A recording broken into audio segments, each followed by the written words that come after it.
प्रधानमंत्री नरेंद्र मोदी सामने खड़े होते हैं। उसी रात कैबिनेट कमेटी ऑन सिक्योरिटी की मीटिंग बुला ली जाती है। वासे ने उसे 50 लाख पाकिस्तानी रुपये दिए। ये घर सईद के घर से बेहद नजदीक था। रॉ के एजेंट नावेद के घर आने जाने लगे। नावेद के खाते में 15 करोड़ रुपए ट्रांसफर कर दिए जाते हैं। अफगानिस्तान से एक आदमी को चुपचाप पाकिस्तान लाया गया। धमाके की आवाज सुनते ही सईद पूरी तरह घबरा जाता है।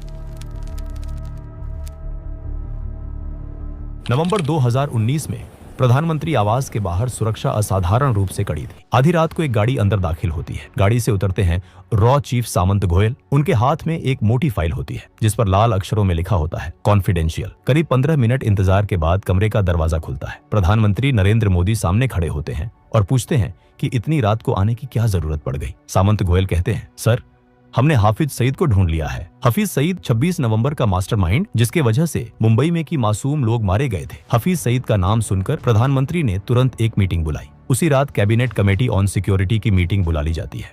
टेबल पर प्रधानमंत्री नरेंद्र मोदी, गृह मंत्री, विदेश मंत्री, NSA अजीत डोभाल और रॉ चीफ सामंत गोयल मौजूद होते हैं। गोयल फाइल खोलते हैं और हाफिज सईद की तस्वीरें, वॉइस सैंपल और इंटेलिजेंस रिपोर्ट्स सामने रखते हैं। वो बताते हैं कि अब UN में गुहार लगाने या अमेरिका से पाकिस्तान पर दबाव बनाने का समय निकल चुका है। अब भारत को खुद ऑपरेशन करना होगा। जैसे ही ऑपरेशन शब्द सुनाई देता है, प्रधानमंत्री पूछते हैं कि ऑपरेशन से उनका क्या मतलब है। गोयल साफ शब्दों में जवाब देते हैं कि हाफिज सईद को पाकिस्तान में उसके ISI आकाओं के सामने मौत के घाट उतारा जाएगा। मीटिंग में बैठे अजीत डोभाल कुछ पल सोचते हैं और फिर कहते हैं कि सईद को मारने का इससे बेहतर मौका शायद दोबारा नहीं मिलेगा। ये कहते हुए वो प्रधानमंत्री की ओर देखते हैं और हल्के से सिर हिला देते हैं। कमरे में फिर सन्नाटा छा जाता है। कुछ सेकंड बाद प्रधानमंत्री मोदी कहते हैं कि ऑपरेशन को आगे बढ़ाया जाए। इसी पल 26/11 के बाद पहली बार एक अधूरी कसम ने आकार लेना शुरू किया। इसी कसम का नाम था ऑपरेशन अलविदा। रॉ के पास सिर्फ एक ठोस जानकारी थी, हफीज सईद की लोकेशन। लेकिन यही जानकारी सबसे बड़ी चुनौती भी थी। सईद को पाकिस्तान की जमीन पर जाकर खत्म करना आसान नहीं था। वो लाहौर के पौश इलाके जोहार टाउन में रहता था, जहां उसकी सुरक्षा किसी किले से कम नहीं थी। 24 घंटे पाकिस्तान पुलिस की तैनाती, CCTV निगरानी और सीमित आवाजाही। सईद के घर तक पहुंचना लगभग नामुमकिन था। सीधे ऑपरेशन का मतलब था अंतर्राष्ट्रीय संकट। रॉ को समझ आ गया था कि अगर सीधा वार संभव नहीं है तो रास्ता अंदर से बनाना होगा। इसके लिए जरूरी था सईद के घर के बेहद पास एक सुरक्षित और भरोसेमंद लोकल बेस। ऐसा ठिकाना जो शक के दायरे में न आए लेकिन हर गतिविधि पर नजर रख सके। कहानी यहीं से एक अलग मोड़ लेती है। दिसंबर 2019, दुबई। नावेद नाम का एक पाकिस्तानी नागरिक पिछले 6 महीनों से दुबई की एक जेल में बंद था। वजह मामूली थी, एक छोटी सी चोरी। नावेद एक आम आदमी था, कोई आतंकी नहीं, कोई एजेंट नहीं। एक दिन अचानक जेल के दरवाजे खुले। नावेद को बेल मिल गई थी। बेल कराने वाला आदमी था वासे। जेल से बाहर निकलते ही नावेद ने हैरानी में पूछा कि उसने उसकी मदद क्यों की। वासे ने कहा, मुझे तुम्हारी जरूरत है।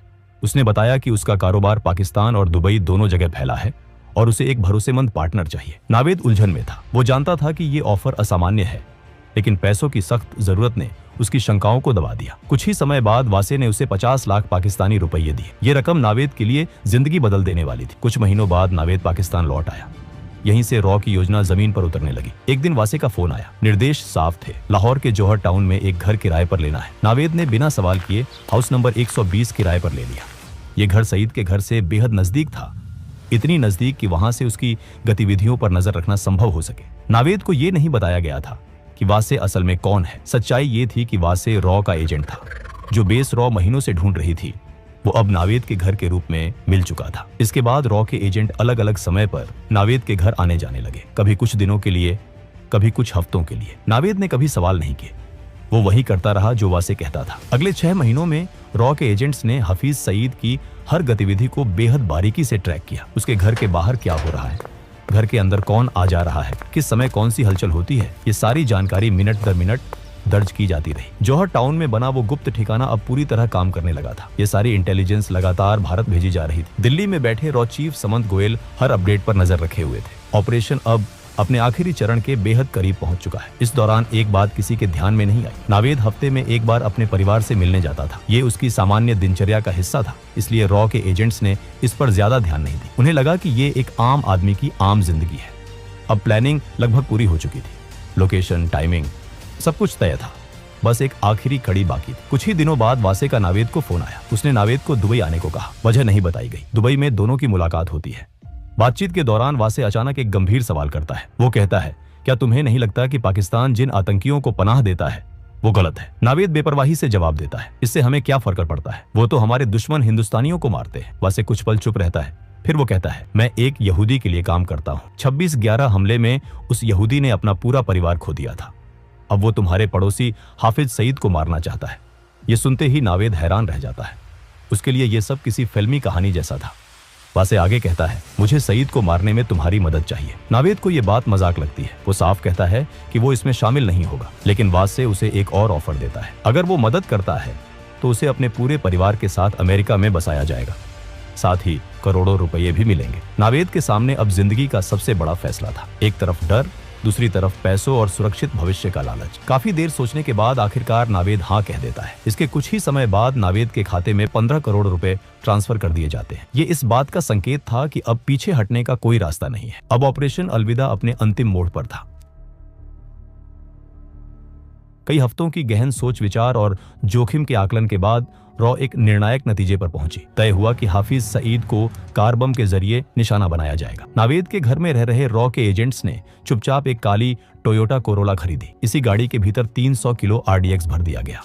पूरा काम इतनी सफाई से किया गया कि किसी को शक तक नहीं हुआ। इस कार को नावेद के घर से कुछ दूरी पर एक अंडर कंस्ट्रक्शन बिल्डिंग में पार्क कर दिया गया। वहां न चौकीदार था न कैमरे। इस कार के बारे में नावेद को बिल्कुल पता नहीं थी। अब रॉ के सामने सबसे बड़ा सवाल था, इस कार को सईद के घर तक कौन ले जाएगा? यह ऐसा काम था जिसमें ड्राइवर का जिंदा लौटना लगभग नामुमकिन था। रॉ को एक ऐसे इंसान की जरूरत थी जो पैसों के बदले अपनी जान देने को तैयार हो। कुछ ही समय बाद अफगानिस्तान से एक आदमी को चुपचाप पाकिस्तान लाया गया। वो बेहद गरीब था, लेकिन एक बात साफ थी, वो मरने से नहीं डरता था। उसे भरोसा दिलाया गया कि ऑपरेशन के बाद उसके परिवार को बड़ी रकम दी जाएगी। अब नावेद के घर में कुल 4 लोग थे, 3 रॉ एजेंट और 1 अफगानिस्तानी। नावेद ने कभी नहीं पूछा कि ये लोग कौन हैं, कहां से आते हैं और क्या करते हैं। वो वही करता रहा जो उसे वासे कहता था। रॉ का प्लान अब तक बिना किसी रुकावट के आगे बढ़ रहा था, लेकिन हर ऑपरेशन में एक ऐसा पल आता है जहां सब कुछ अचानक बदल जाता है। 13 मई 2021 वासे, जो इस पूरे नेटवर्क की सबसे अहम कड़ी था, नई दिल्ली में अपने परिवार के साथ ईद मनाने आया हुआ था। त्योहार के बाद वो अगले ही दिन दुबई लौटने के लिए घर से निकलता है। रास्ते में अचानक उसे चक्कर आता है। वो संभल नहीं पाता और जमीन पर गिर पड़ता है। तुरंत उसे अस्पताल ले जाया जाता है। शुरुआती जांच में डॉक्टरों को पता चलता है कि वो कई दिनों से तेज बुखार से पीड़ित था। कोविड टेस्ट कराया जाता है, रिपोर्ट पॉजिटिव आती है। हालत तेजी से बिगड़ती है और वासे को ICU में शिफ्ट कर दिया जाता है। अगले 2 दिन वो जिंदगी और मौत के बीच जूझता रहता है। आखिरकार रॉ का ये जाबाज और बेहद अहम एजेंट दुनिया को हमेशा के लिए अलविदा कह देता है। जैसे ही ये खबर रॉ हेडक्वार्टर्स पहुंचती है, वहां भूचाल आ जाता है। वैसे सिर्फ एक एजेंट नहीं था, वही नावेद को संभालता था। उसकी मौत का मतलब था कि पूरा ऑपरेशन फेल। वही दूसरी तरफ नावेद की आदत थी कि वो हफ्ते में एक बार अपने परिवार से मिलने लाहौर से बाहर निकलता था। लेकिन इस बार कहानी कुछ और ही थी। इस बार नावेद की गाड़ी सीधे एक हाई रैंकिंग ISI ऑफिसर के घर पर जाकर रुकी। असल सच्चाई ये थी कि नावेद कभी पूरी तरह ईमानदार नहीं था। वो शुरू से ही वासे पर शक करता आ रहा था। शुरुआत में ये शक हल्का था, लेकिन जैसे जैसे वक्त बीतता गया, ये शक गहराता चला गया। और जिस दिन वासे ने उसके सामने हफीज सईद को मारने की बात कही, उसी दिन नावेद का शक यकीन में बदल गया। नावेद समझ चुका था कि वो किसी बेहद खतरनाक खेल का हिस्सा बन चुका है। इसी जानकारी को वो चुपचाप पाकिस्तानी एजेंसियों तक पहुंचा देता है। ये खबर बेहद सेंसिटिव थी और इसके असर तुरंत दिखने लगे। रॉ तक जैसे ही ये इनपुट पहुंचता है, हालात पल भर में बदल जाते हैं। एजेंसी बिना एक पल गवाए आदेश देती है कि जौहर टाउन वाले घर से सभी एजेंट्स को तुरंत निकाल लिया जाए। कुछ ही घंटों में वो घर खाली कर दिया जाता है। इसके बाद ISI के लोग उस इलाके की छानबीन करती है, लेकिन उनके हाथ कोई ठोस सबूत नहीं लगता। अब रॉ के सामने सबसे बड़ी दुविधा खड़ी हो जाती है। महीनों की मेहनत, रिस्क और तैयारी, सब कुछ दांव पर लगा था।